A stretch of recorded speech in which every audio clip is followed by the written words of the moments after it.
let's talk about probably some of the more exciting news of this week for a lot of people. And I will be honest with you, some of you gave me heat about making this statement, but I'm going to make it again. Barstool Sports is not my cup of tea, and that's okay. It doesn't have to be everybody's cup of tea, but I do value a lot of what they do. In fact, Dave Portnoy, they have a large following. Dave Portnoy does one of the few things of theirs that I really enjoy is his pizza reviews. We're going to talk about that, but Barstool Sports comes to campus, definitely not to the level of College Game Day, right? SEC Nation, which we talked about earlier, but it was actually a pretty good showing from what it looked like. I was not able to go out there since I was under the weather and could not risk walking any further yesterday, but the crowd looked great. They had some great things to say about their visit. They did say they enjoyed being here more than Tuscaloosa, whether they meant it or not.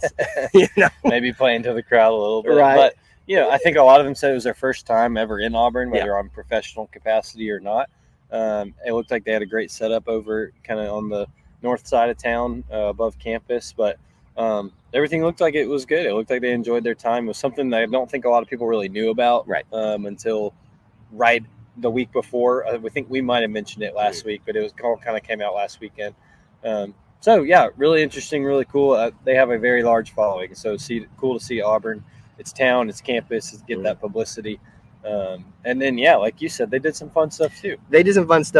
Obviously, Dave Portnoy, the head honcho there, El Presidente, I think is what Stool Presidente, is known for his pizza reviews. So, of course, we all thought, is he going to Little Italy? And he did go. And obviously, you run the risk of him being very honest and very hardcore.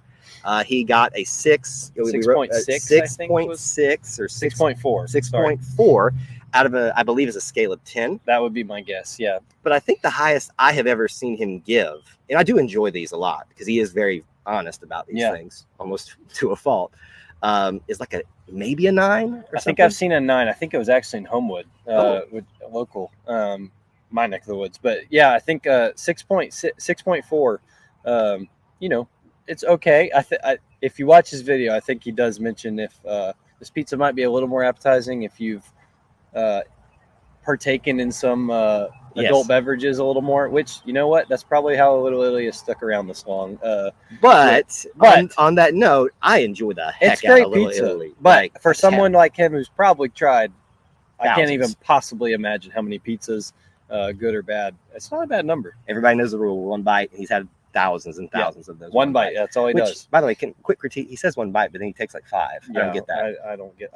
I don't blame him either. I don't know how you have their whole pizza and only take 1 bite, But on that note, he did go to Toomer's Drugstore and try the Toomer's Lemonade, and he did a lemonade review, and he gave Toomer's Lemonade an 8.8. I think that's a solid score. It's pretty high. Toomer's Lemonade, I feel like, gets a lot of flack from people saying that it's just like it's just the thing to do, but it's actually not that good of lemonade. I've loved it forever. I think it's fantastic. I do like sour things. I think it is a little more sour than most lemonade, but an 8.8 from a northern guy is pretty good on some Toomer's Lemonade. So I think that speaks highly of that. That tells me all I need to know if they got the whole of the Auburn experience this weekend.